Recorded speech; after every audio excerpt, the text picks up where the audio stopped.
चलो आज फिर से वो नज़ारा याद कर ले, शहीदों के दिल में बहती ज्वाला को याद कर ले, जिस ज्वाला के किनारे से आज़ादी बह रही थी, आज फिर से उस दिन को याद कर ले। आज इंडिपेंडेंस डे यानी हमारा स्वतंत्रता दिवस। आप सबको स्वतंत्रता दिवस की बहुत बहुत बधाइयाँ। आपका स्वागत है सीक्रेट ऑफ अल्टीमेट लिविंग में। Welcome to our show. नमस्ते। ओम शांति। ओम शांति। आज स्वतंत्रता दिवस की सबसे पहले आपको ढेर सारी बधाइयाँ। हमारी तरफ से भी अपनी पूरी टीम और जो भी ये कार्यक्रम देख रहे हैं उन सबको स्वतंत्रता दिवस की बहुत बहुत मुबारक हो। स्वतंत्रता ये शब्द अपने आप में बहुत बड़ा है और सबको स्वतंत्रता प्रिय भी बहुत है। तो स्वतंत्रता दिवस के ऊपर आज के परिवेश में क्या हम सही मायने में स्वतंत्र है क्या? ये सवाल हमको बहुत लोग पूछते हैं जो सचमुच में इसके ऊपर सोचते हैं कि केवल अंग्रेजों से मुक्त होना ही स्वतंत्रता थी या है। स्वतंत्रता को हम आध्यात्मिकता में अलग रूप से देखते हैं। हमको परमात्मा शिव बाबा ने बताया कि आत्मा एक पंछी है और पंछियों को बंद कर रहना अच्छा नहीं लगता है। तो पंछी परमात्मा ने हमको बताया दो प्रकार के होते हैं, एक है पिंजड़े वाला या डाली वाला पंछी और एक है उड़ने वाला पंछी। और बाबा हमेशा हमको कहते हैं कि उड़ता पंछी बनो, क्योंकि पंजरे के लिए आसमान ही खुला अच्छा लगता है। तो स्वतंत्र माना आध्यात्मिकता के हिसाब से कोई भी बंधन नहीं होना चाहिए, क्योंकि बंधन दुख देता है और निर्बंधन या स्वतंत्रता सुख देता है। तो उस मायने से अगर हम देखा जाए तो डेफिनेटली हम स्वतंत्र नहीं हुए हैं। हमने अंग्रेजों से तो मुक्ति पा ली, लेकिन कई सारी हमारे हैबिट्स है, आदतें हैं जिनसे हम मुक्त नहीं हो सके। और इसके लिए तो आध्यात्मिकता में हम यही कहते हैं कि मुक्तिदाता जो परमात्मा है, जो बंधनों से मुक्त करता है, उसको याद करके विकारों के ऊपर विजय प्राप्त करना, यही सच्ची स्वतंत्रता है। एक अहम क्वेश्चन पूछना चाहूंगी कि भारत के ऊपर समय समय पर अलग अलग विदेशी सत्ताओं ने राज्य किया है, चाहे स्पेनिश हो, चाहे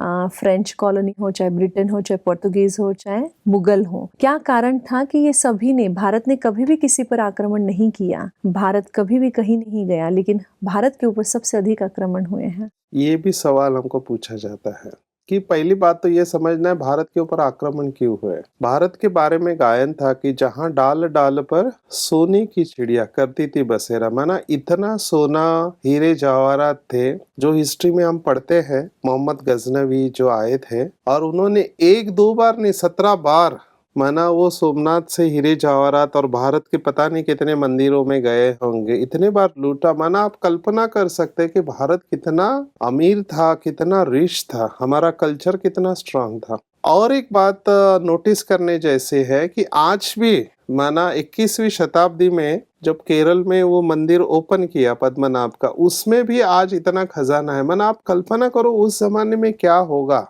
नंबर 2 पॉइंट नोट करने जैसे है कि भारत के ऊपर इतने लोगों ने आक्रमण किया, लेकिन भारत का जो कल्चर है उसको वो लोग डिस्ट्रॉय नहीं कर पाए बहुत हद तक, है ना। भारत की परंपरा बढ़ी रहे। ये दोनों बातों को अगर हम जोड़ते हैं तो भारत केवल फिजिकली स्ट्रांग नहीं था, माना केवल हीरे जवाहरात और रिचनेस में स्ट्रांग नहीं था, उसका कल्चर भी बहुत स्ट्रांग था। भारत में ऑलमोस्ट एवरी विलेज में, अभी का रिसेंट हिस्ट्री हम देखते हैं तो एवरी विलेज में गुरुकुल प्रथा थे। और वो गुरुकुल प्रथा में ये था कि कोई चार्जेस नहीं होते थे, माना फी स्ट्रक्चर नहीं था, जो दिल से लोगों को आता था वो देते थे और सभी सब्जेक्ट सिखाए जाते थे।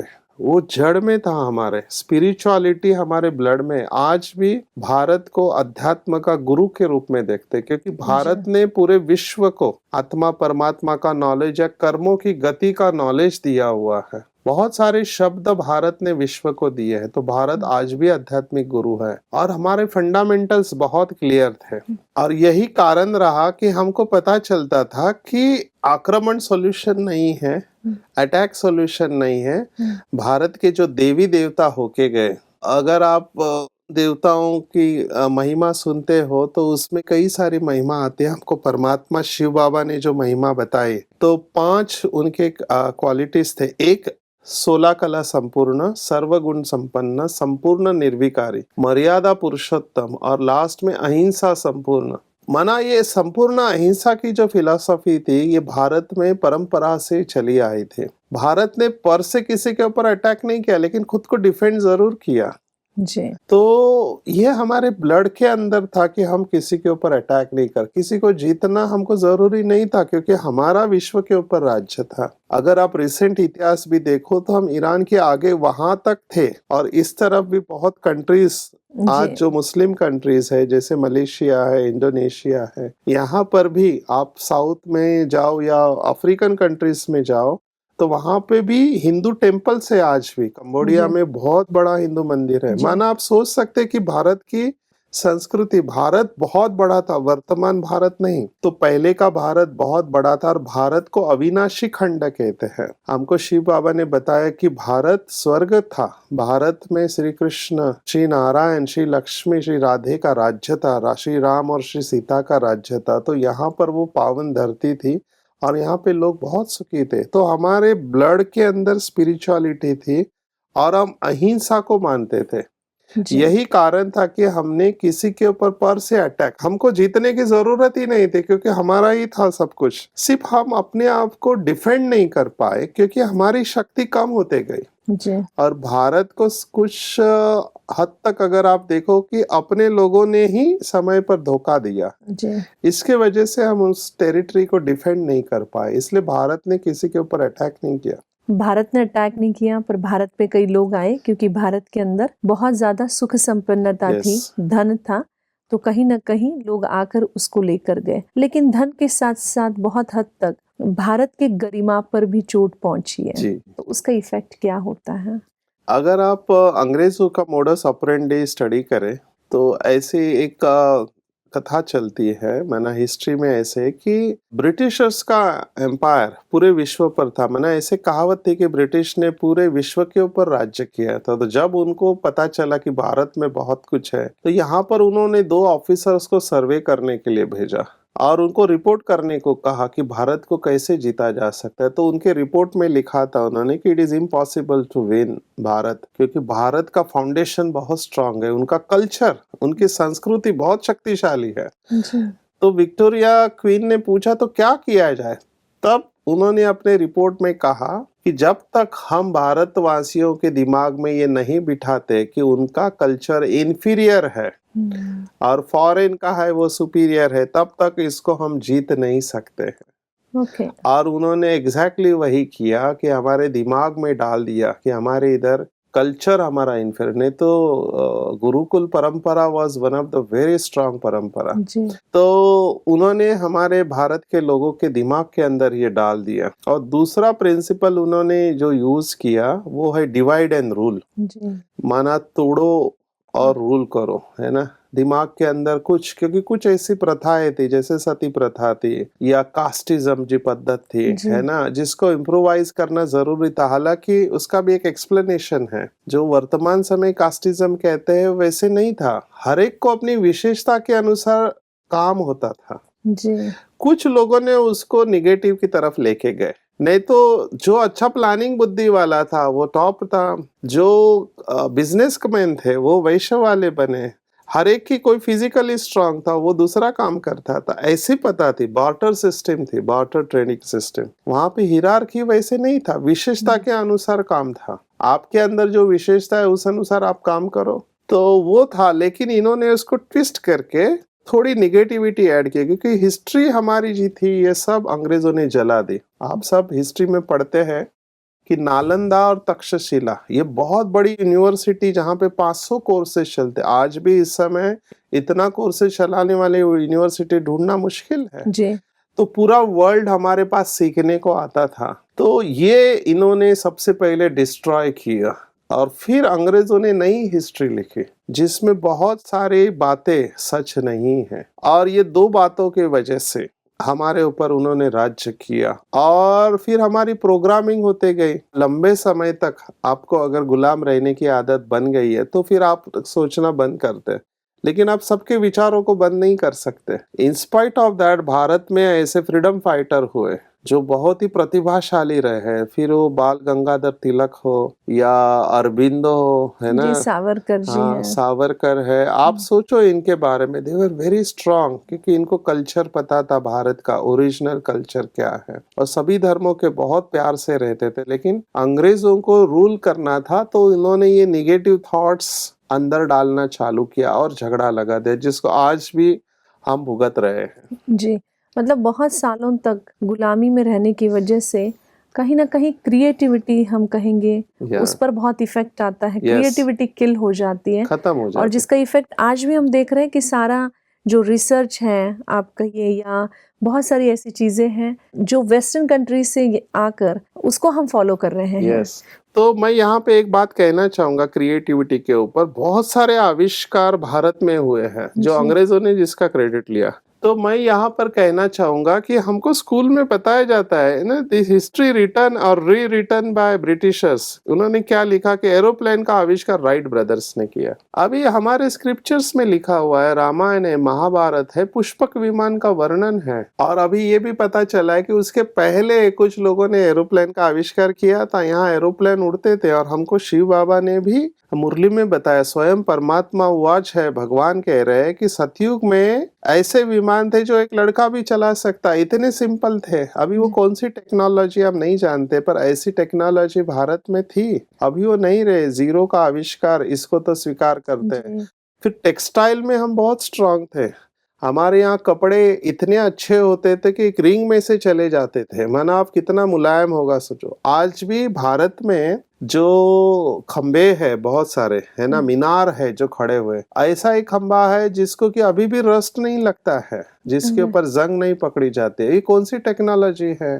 तो डेफिनेटली भारत बहुत एडवांस था, पर somehow ये हिस्ट्री में नहीं आया है हमारे। मतलब हिस्ट्री को चाहे तो बदल दिया गया, अपने हाँ हिसाब से उसको मोड़ दिया गया, जो हाँ, कि सच नहीं है। यस आज भी भारत के लोग बाहर विदेशों में जाकर उन लोगों यस। के लिए बहुत अच्छे अच्छे नहीं, आप अमेरिका आविष्कार कर देखो, रहे हैं। इस जी समय अमेरिका में नासा के कितने जी साइंटिस्ट इंडियन जी हैं, जी, आज भी है। आज भी सिलिकॉन वैली में कितने इंडियंस जी हैं, आईटी जी में हम बहुत सब अच्छा जगह कर है, रहे हैं। यूके, जर्मनी, तो ऑस्ट्रेलिया। हमारे पास है, वो सिर्फ उसको दबाया गया लंबे समय तक, तो वो खुल के नहीं आया। जी, मतलब हम इस यहाँ पर एक ये बात ले सकते हैं कि जब इंसान स्वतंत्र रहता है तब हाँ, उसकी क्रिएटिविटी बहुत रहती है। प्रभा। तो स्वतंत्रता के और क्या-क्या फायदे हैं?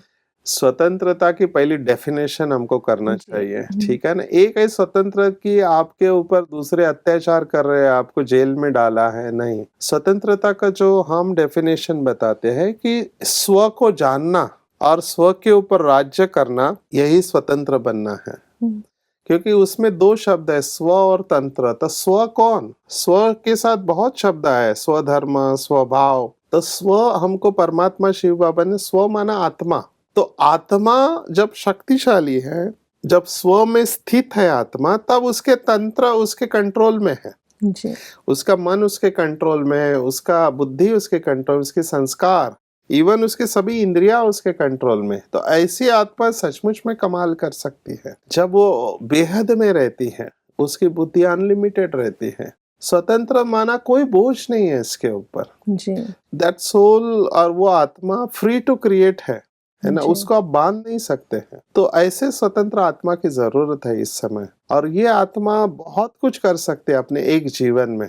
मुझे तो आश्चर्य लगता है कि मैं जब हिस्ट्री पढ़ रहा था तो बाल गंगाधर तिलक, फिर दूसरे हमारे स्वातंत्र्य सावरकर, वीर सावरकर जिनको कहते हैं, या फिर जिन्होंने गीता ही सुनाई, आचार्य विनोबा भावे, इन सबको जेल में डाला था। आप सोचो, जेल में डालने के बाद बंधन होता है, जी लेकिन जो अंदर से स्वतंत्र है उनके आगे जेल भी कुछ नहीं करता। मैं ये क्यों कह रहा हूँ, क्योंकि जब श्रीमद् भगवत गीता का स्टडी करने गया तो मुझे इन तीनों का पढ़ना पड़ा। जी क्योंकि जब मंडाले में डाला लोकमान्य तिलक को, उन्होंने जेल में रहकर गीता रहस्य नाम का ग्रंथ लिखा, जो कि आज रिसर्च बुक है, बहुत सुंदर है। जी दूसरा, आचार्य विनोबा भावे, उन्होंने भी गीता वहीं पे हाँ, लिखी। 1932, आप सोचो, कैदी है और उन्होंने कैदियों के सामने जो लेक्चर लिए, आज उसकी किताब गीता ही, जो जी बहुत सारी भाषा में ट्रांसलेशन हुई है, इट्स अ सोर्स मैं पढ़ के, मेरी पहली किताब जो मैंने पढ़ी गीता के ऊपर, अच्छा। I was inspired by it. फिर स्वतंत्रवीर सावरकर, मैं खुद अंडमान निकोबार जाके आया हूँ, जहां पर उनको रखा था जी। उस सेल में, सावरकर सेल बोलते हैं हम्म। उसको, डबल वॉल, और रोज 15 लीटर तेल निकालना है। And he was a poet, वो कवि थे, तो उनको प्रेरणा आती थी। और उनके लिए एक ही प्रेरणा का था कि उनके रूम में जो खिड़की थी छोटी सी, वहां पे बुलबुल आके बैठते थे। That was the only source. तो वो खत लिखने के लिए, कविता लिखने के लिए पेपर और पेन मांगते थे, वो भी उनको नहीं दिया। तो उन्होंने क्या किया, पत्थर लिया और जो कविता उनको प्रेरणा आ रही थी दीवार के ऊपर लिखी, उसको मिटाया, फिर याद किया, फिर लिखा। ऐसे 10 साल वो वहां रहे। और फिर वापस जब वो आए, उनकी काला पानी की सजा पूरी हुई, तो रत्नागिरी में आके उन्होंने फिर से वो कमला नाम का महाकाव्य लिखा, जो उनको अंदर प्रेरणा आई थी। प्रेरणा आई थी। आप सोचो इनकी पावर्स क्या हो गई। तो जी। इनको जेल कुछ नहीं कर सकता, ऐसे आत्माओं को जी। जिनकी प्रतिभा इतनी विशाल है, आप कुछ नहीं कर सकते। और आज के बच्चों को हम देखते हैं, उनको स्पेशल कमरा दिया जाता है, जी। एसी कमरा, उनके साथ सब साधन है, कंप्यूटर है, मोबाइल है। कहते मेरे को कोई डिस्टर्ब नहीं करे, मैं अकेले में रह के पढ़ाई करना चाहता हूँ। जी। ये भी नहीं है, आजकल के बच्चे और तरीके से पढ़ाई करते, पीछे टीवी चालू है, कान में कुछ लगा हुआ है और पढ़ाई कर रहे हैं डिस्टरबेंस में। तो मैं सचमुच में अपने आप से सवाल पूछता हूँ कि स्वतंत्र कौन है? क्या वो जिनको जेल में डालने के बाद उन्होंने ऐसी रिसर्च बुक्स लिखे, या जिनको अभी पूरी आजादी दी जिनको है, पूरी आजादी दी गई है, फिर भी वो लोग डिप्रेशन में जा रहे हैं। डिप्रेशन में जा रहे हैं, एंजाइटी में जा रहे हैं, एडिक्शन में जा रहे हैं, कौन स्वतंत्र है? तो हमको ये सचमुच में सोचना चाहिए कि सच्ची स्वतंत्रता क्या है। जी। तो मुझे यहाँ पर लगता है कि जेल में डालना एक हद का बंधन है। जेल में आप शरीर को बंद कर सकते हैं, पर मन को बंद नहीं किया जा सकता। तो मन को रियल अर्थ में फ्रीडम रखना, या मन को फ्री रखना, मैं यूं कहूंगी, मन को पूरी तरह से फ्री रखना, कोई भी आपको मन को चला नहीं सके, आप अपने मन को जैसा चाहिए वैसे चला सकना, सही अर्थ में स्वतंत्रता होगी। इसको ही कहा गया है स्वराज्य अधिकारी। हमको अच्छा। शिव बाबा ने जो शब्द दिया है वो स्वराज्य अधिकार है। देखो, लोकमान्य तिलक ने कहा स्वराज्य मेरा जन्म सिद्ध अधिकार है और मैं वो मिला के ही छोड़ूंगा, ये उन्होंने प्रतिज्ञा। पर उनका ये था कि भारत स्वतंत्र हो जाए। यहाँ पर शिव बाबा हमको ये कह रहे कि आत्माएं इस समय, फॉरगेट भारत, एंटायर वर्ल्ड, सर्व विश्व की आत्माएं विकारों की जाल में फंसे हुए हैं। जी। तो उनको विकारों से मुक्त करना ही सच्ची स्वतंत्रता है। और वो तभी संभव है कि जब आत्मा अभी इंद्रियों के गुलाम बन चुके हैं, इवन अपने मन बुद्धि संस्कार के गुलाम है। कई लोग ना मेरे पास आके बोलते हैं, डॉक्टर साहब हम चाहते नहीं है, हम चाहते नहीं है लेकिन हो जाता है। तो ये जो है, ये अधीन आत्मा के लक्षण है। जी। तो इसी से हमको परमात्मा हमको मुक्त कराते हैं कि जो आप चाहते हो वो आप कर सकते, क्योंकि पावर आपके पास है। तो जिस दिन हम ये रियलाइज करते हैं कि मैं अधिकारी आत्मा हूँ, अधीन नहीं हूँ, पावर सब मेरे पास है, लेकिन मैं आत्मा हूँ, जी। ये शरीर मुझे नहीं चला रहा है, मैं शरीर को चला रही हूँ। जब ये पैराडाइम शिफ्ट हो जाता है, जब मुझे ये रियलाइजेशन हो जाती है, तब बुरी आदतें को, बुरे संस्कार को, निगेटिविटी छोड़ना नहीं पड़ता, ड्रॉप आउट हो जाती है। जी। मैं अभी एक व्यक्ति का काउंसलिंग करके आया। अभी डॉक्टर है, समझता है सब कुछ, एडवांस डॉक्टर है, किसी मामूली डॉक्टर नहीं है, स्पेशलिस्ट है, जी।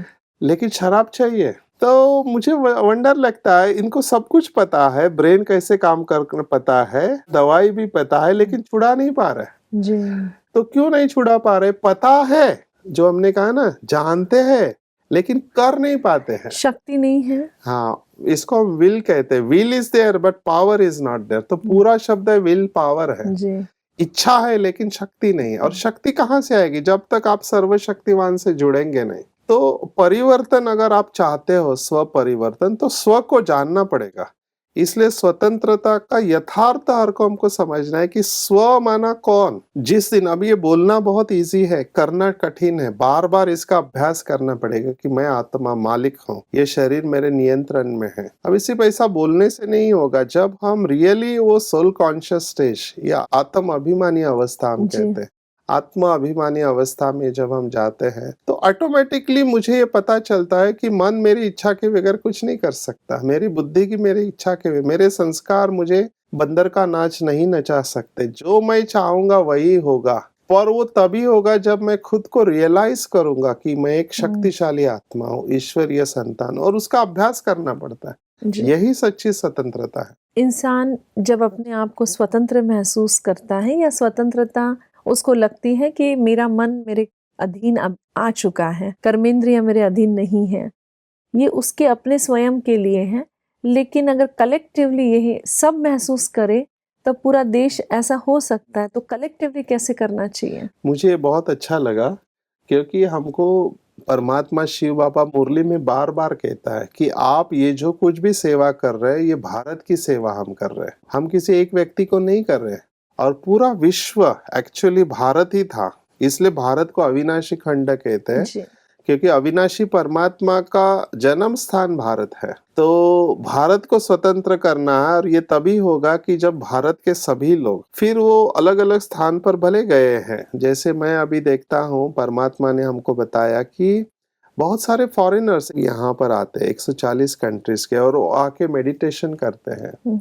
तो परमात्मा का ये डिवाइन प्लान है कि पूरे विश्व को विकारों से मुक्त करना। जो शिवरात्रि का गायन है, वो रात्रि माना अंधकार है, विकारों की रात्रि, उसमें से सबको मुक्त करना, ये काम परमात्मा का है, और वो काम हो रहा है। पूरा विश्व इस समय विकारों में जकड़ा हुआ है, तो उसको मुक्त करने का काम केवल परमात्मा कर सकता।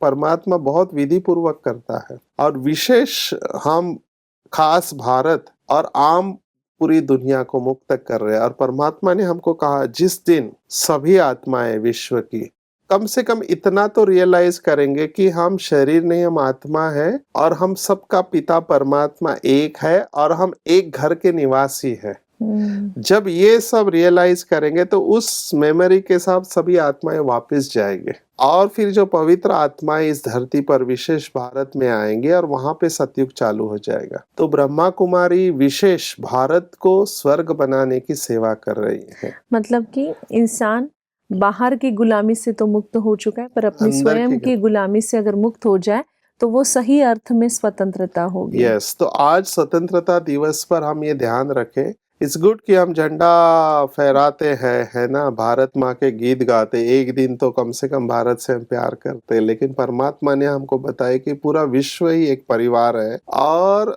सबके स्वतंत्रता के लिए काम करे, सबको बंधनों से मुक्त करे। और जब सभी आत्माएं इस धरती पर बंधनों से मुक्त हो जाएंगे, स्वतंत्र हो जाएंगे सही रूप में, उसी को हम स्वर्ग कहते हैं, सतयुग कहते हैं।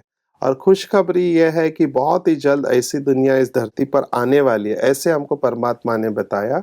और उसके लिए आप सबको इनविटेशन है कि आप राजयोग का अभ्यास करें, परमात्मा को सच्ची दिल से याद करें, अपने पापों को भस्म करें, और विकारों के बंधनों से मुक्त बने, और सच्चे स्वराज्य अधिकारी बने, जो विश्व के ऊपर आप राज्य कर सकते हैं। स्वतंत्रता दिवस पर आपको फिर से अनेक शुभकामनाओं के साथ हम यहीं पे रुकते हैं। शुक्रिया। ओम शांति। अब शांति। आज स्वतंत्रता दिवस पर हमें सही मायने में स्वतंत्रता का अर्थ समझ में आया है। हम हमारी कर्मेंद्रियों की गुलामी से जितना स्वतंत्र होते जाएंगे, उतना हम सच्चे मायने में स्वराज्य अधिकारी बन सकते हैं। तो आप सोचिए, इतनी सुंदर बातें जो हमने की हैं। हम फिर से अगले कड़ी में मिलेंगे, तब तक के लिए नमस्ते।